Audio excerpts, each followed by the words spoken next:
विदेशमा गएर पसिना बगाएर देश बन्दैन हो। बाध्यताका रूपमा जाने पक्ष एउटा पक्ष छ, तर यहाँ बाध्यताको कुरा मात्रै छैन।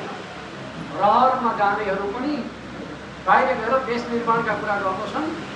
देश छोडेर देश निर्माणको कुरा गर्नेहरूको सङ्ख्या दिन प्रतिदिन बढेर बढ्छ। आज जुन देशहरू विकसित भएका छन् ती देशहरू कसले बनाए?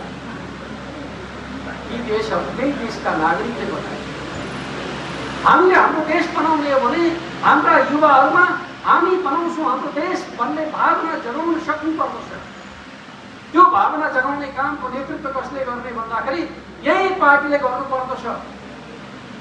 युवाहरूलाई देशमै बसेर केही गर्नका लागि उत्प्रेरित गर्ने राजनीतिक भावनाको विकास हामीले गर्न सकेनौँ भने, हाम्रा युवाहरू पलायन भने देश बन्ने प्रक्रिया सबैको अवरुद्ध हुन्छ।